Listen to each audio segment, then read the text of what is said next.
Satu, dua, ya, Dina. Satu, dua, tiga, ya. Garuda Pancasila, akulah pendukungmu, patriot proklamasi, sedia berkorban untukmu.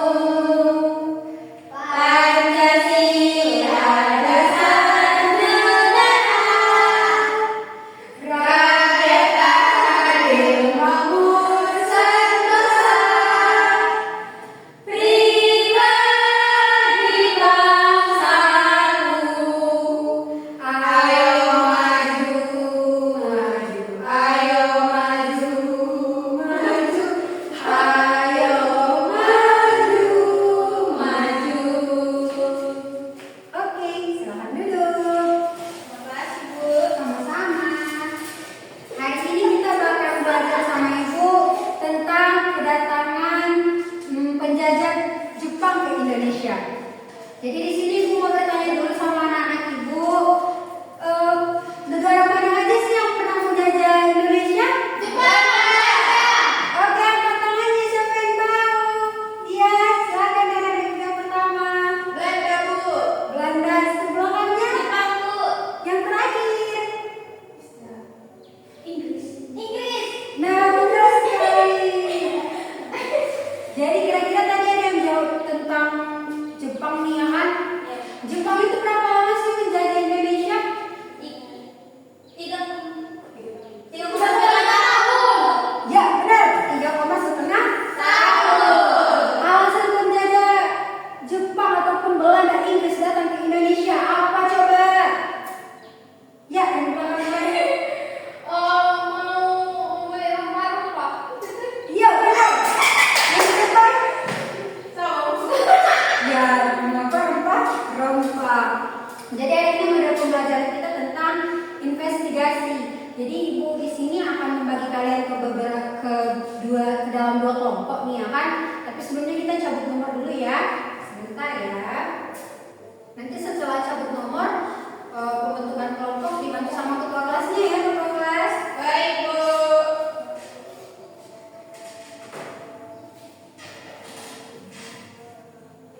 Oke, anak-anak Ibu bisa maju satu-satu ke depan dulu.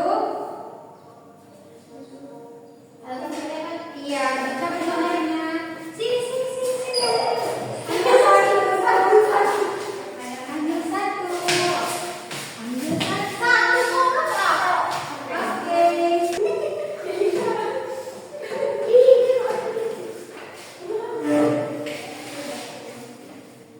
Jadi di sini kan kita mau belajar tentang 3 materi. Yang pertama, kelompok pertama membahas tentang awal kedatangan Jepang ke Indonesia. Kelompok kedua tentang sistem penjajahan Jepang, dan yang terakhir ketiga yaitu apa sih faktor kekalahannya Jepang sehingga dia itu bisa keluar dari Indonesia. Oke, Ibu bagi dulu untuk kelompok pertama. Ya kan? Iya, benar. Ibu nggak ngerti apa-apa. Anjir, banget gue. Kemana tadi kelompok pertama? Ini kelompoknya kelompok pertama. Masih, Bu. Sama-sama ini untuk kelompok kedua. Makasih, Bu. Sama-sama. Jadi Ibu beri waktu 5 menit ya untuk membahas materi yang sudah Ibu berikan. Di sini ada kan penting-penting yang Ibu sampaikan, nanti kamu tinggal presentasi ke depan. Oke? Kakak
pemerintah Jepang atas wilayah Indonesia secara resmi dipegang oleh pemerintahan militer menurut UUD nomor 1 Osamu Seroi, yaitu undang-undang yang dikeluarkan oleh Panglima Tentara ke-16 tanggal 7 Maret 1942 menyatakan bahwa pembesar bala tentara Jepang Nippon memegang kekuasaan militer dan segala kekuasaan dan belum dipegang oleh gubernur jenderal. Praktik pelaksanaan sistem pemerintahan ini dipegang oleh dua angkatan perang, yaitu Angkatan Darat dan Angkatan Laut, yang masing-masing mempunyai wilayah kekuasaan. Dalam hal ini, Indonesia dibagi menjadi 3 wilayah kekuasaan, yaitu yang pertama Jawa dan Madura,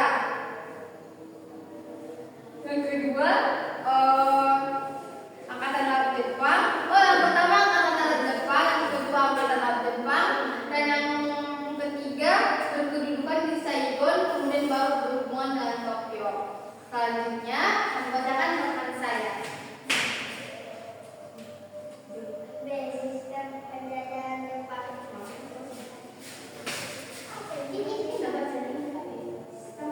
Sistem penjajahan Jepang selama menjajah Indonesia berbeda dengan sistem yang diterapkan oleh penjajah sebelum ini. Sebelumnya ini tergantung dari kondisi dan kebutuhan di Indonesia. Sistem penjajahan Jepang di Indonesia didasarkan atas kebutuhan masyarakat Indonesia. Jawa dan Madura. Pada Madura diberlakukan sedikit istimewa sebab menurut daerah ini sudah maju dalam bidang politik. Sementara Kalimantan dan wilayah timur Indonesia dianggap masih sangat tertinggal dalam bidang politik secara Pemerintahnya pun pemerintahnya pun sangat minoritas dan Jepang menerapkan politik beda seperti yang dilakukan sebelumnya dan melakukan adu domba bersama orang Indonesia sedikit sebab ada daerah yang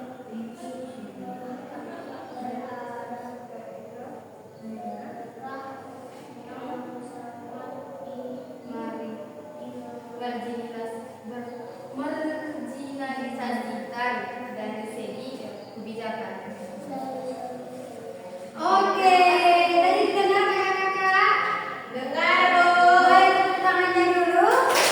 Yeay. Silakan duduk.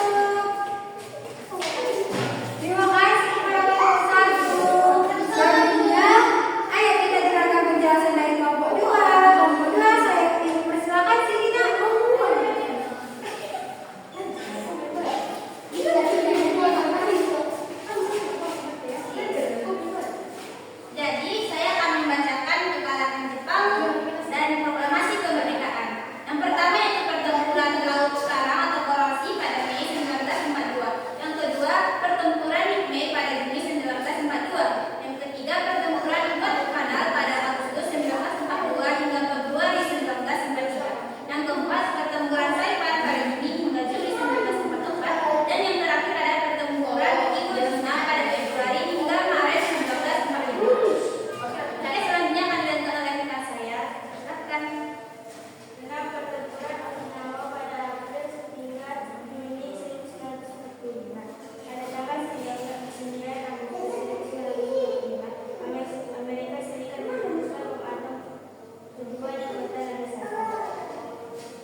Nah sekarang ibu jelaskan dulu ya biar lebih paham anak-anak ibu. Iya kan? Sudah? Sudah. Lanjut ke sini.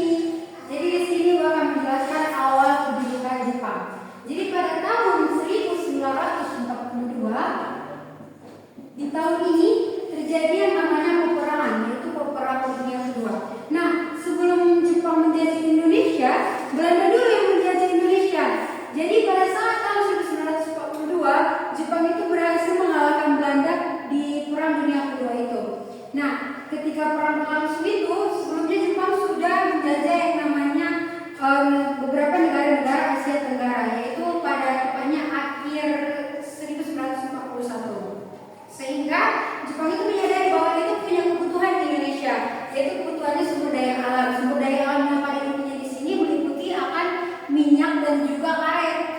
Nah, sehingga pada saat tahun 1942 di mana Hindia Belanda menyerahkan penjajahannya itu kepada Jepang, maka Jepanglah yang menjajah kita. Nah, pada saat itu sistem penjajahan Jepang itu dia itu membagi Indonesia ke dalam dua wilayah. Yang pertama ada yang namanya angkatan Darat. iya, benar saya namanya angkatan darat. Iya, angkatan darat. Ya, angkatan darat ini dibagi menjadi dua.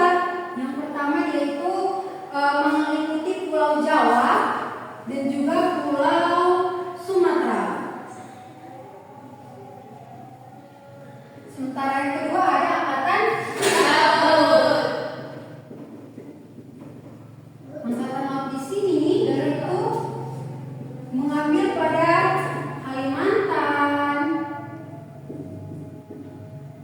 Sulawesi, Maluku, dan yang terakhir siapa yang tahu? Iya benar, Papua. Dan yang terakhir ada Papua. Ini dia tentang mengenai awal kedudukan Jepang di Indonesia. Mengerti anak ibu? Mengerti. Oke, mantap. Yang kedua, di sini aku akan menjelaskan tentang sistem penjajahan Jepang.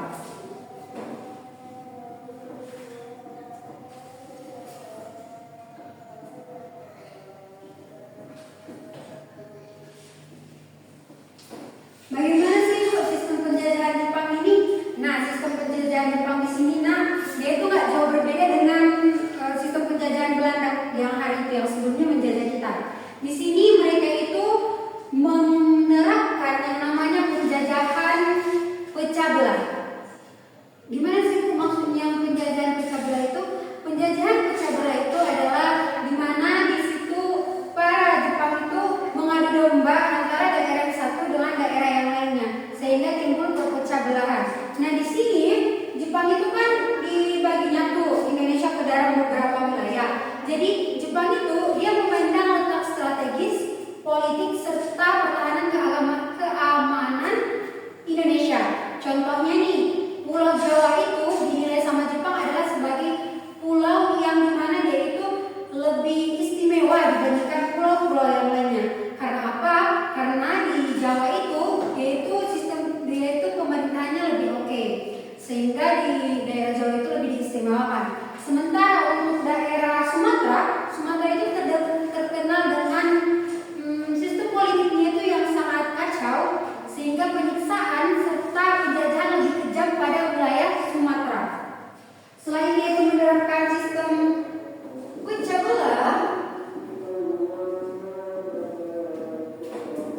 Jepang juga menerapkan satu sistem lagi. Ada yang tahu sistem apa itu? Romusa. Iya benar, sistem Romusa. Apa sih itu sistem Romusa ini? Sistem Romusa ini termasuk kerja paksa, di mana bangsa Indonesia dipaksa untuk menguras seluruh tenaganya, sehingga dia bekerja tapi tidak digaji, dia dipekerjakan tapi tidak diberi makan, sehingga pada dampak dari Romusa ini yang pertama adalah terjadinya banyak rakyat pribumi yang tewas. Selepas itu kemiskinan di mana-mana serta tak segan-segan juga rakyat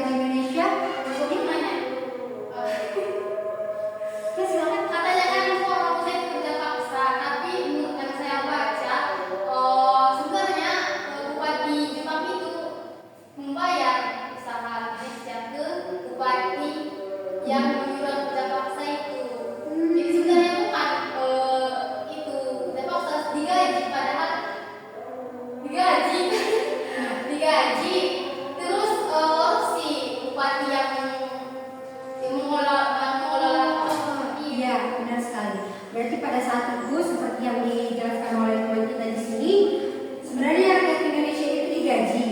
Hanya saja saat pemberian gajinya dari bupati yang satu yang menerapkan sistem Romusa kepada bupati pribumi ternyata melaksanakan yang namanya korupsi. Berarti korupsi ini dari zaman-zaman yang terdahulu sudah sering terjadi di Indonesia. Terima kasih sekali Linda.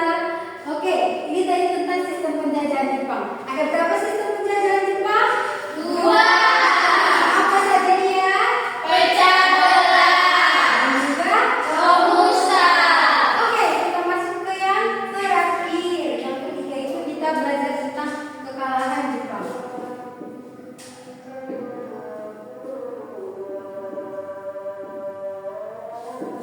Apa saja sih Bu faktor kekalahan Jepang di sini? Faktor kekalahan Jepang yang pertama, di luar Indonesia yang memerangi Jepang, Jepang itu juga kalah di antara front peperangan yang lainnya melawan sekutu. Contohnya ketika melawan Amerika Serikat dia kalah, melawan Inggris dia juga kalah. Nah di sini yang pertama kita masukkan yang tadi dikatakan yaitu faktor peperangan, front peperangan.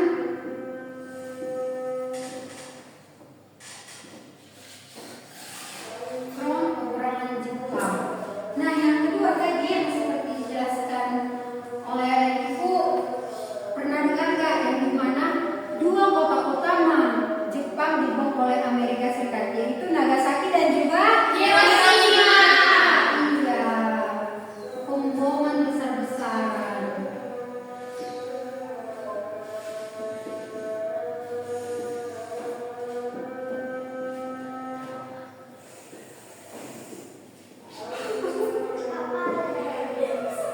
Dikarenakan pemboman kota utama Jepang yang sangat besar-besaran inilah Jepang menyatakan bahwa kekalahannya menyerah pada sekutu tanpa syarat. Jadi itu ditayangkan di radio Naku, di mana radio ini yang didengarkan oleh seluruh rakyat Indonesia.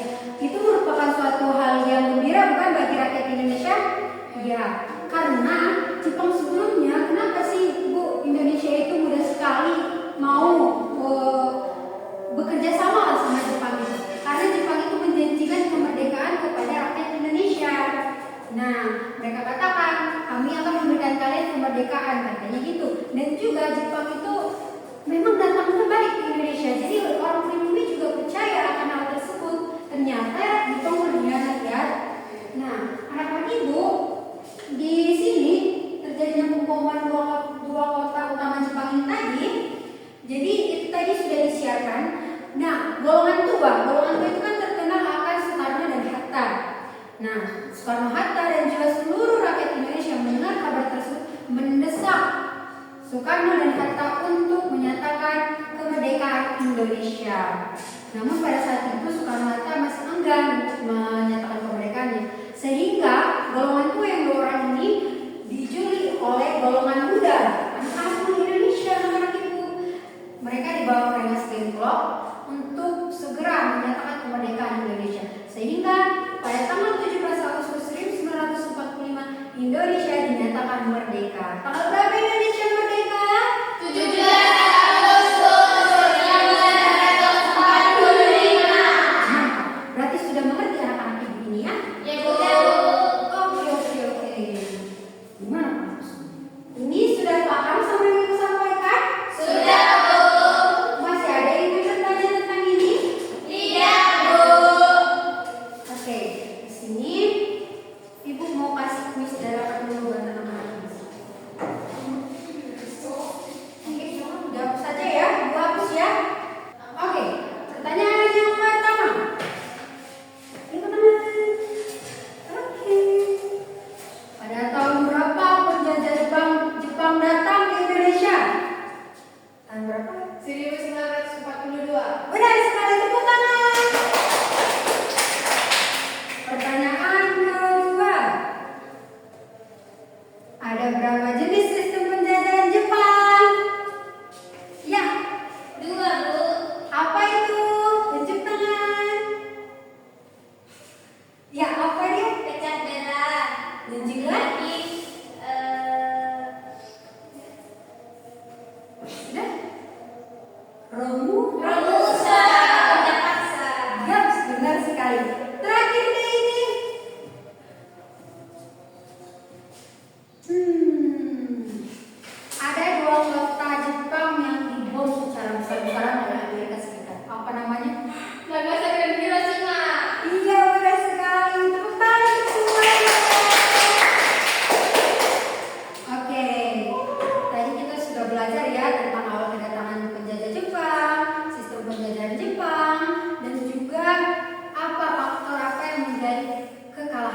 Jepang di Indonesia. Sudah mengerti anak-anak itu semua? Sudah, Bu. Ada pertanyaan lagi? Tidak, Bu. Tidak ada lagi pertanyaan? Ya, Bu. Di sini Ibu mau sedikit cek dan cek. Ada yang mau menyampaikan bagaimana pesan dan pesan kita hari ini agar untuk pembelajaran selanjutnya bisa Ibu perbaiki lagi. Ya, Afif silakan. Dibikin es krim ya, Bu. Oh, bikin es bikinnya, ya benar sekali. Nanti untuk pembelajaran selanjutnya kita bikin es bikinnya ya anakku. Oke, udah dijelaskan dari awal juga tadi. Kayaknya ini udah mau rata-rata mau pulang ini ya, kalau susah mau pulang ini ya. Ya, Bu. Oke deh, sekarang kita tutup dulu pembelajaran hari ini. Oh ya, aku ingin menyampaikan sedikit pesan moral tentang materi kita yang hari ini. Yang pertama itu pesan moral yang kita dapat dari sistem dari kedatangan Jepang ke Indonesia ini, kita itu tidak boleh terlalu percaya akan janji manis negara-negara lain ataupun penjajah-penjajah yang lain. Karena lihat Jepang itu ternyata berkhianat. Berkhianat. Memberikan kemerdekaan, tapi setelah dijajah kita 3,5 tahun, barulah kemerdekaan itu ada. Yang kedua juga kita itu harus senantiasa mengembangkan yang namanya smart, di mana Indonesia dijajah sama penjajah Jepang nggak menyerah kita aja, kan kita terus berjuang untuk bisa Merdeka. merdeka. Oke, sudah ya anak-anak ibu. Sudah, Bu. Terima kasih untuk anak-anak ibu yang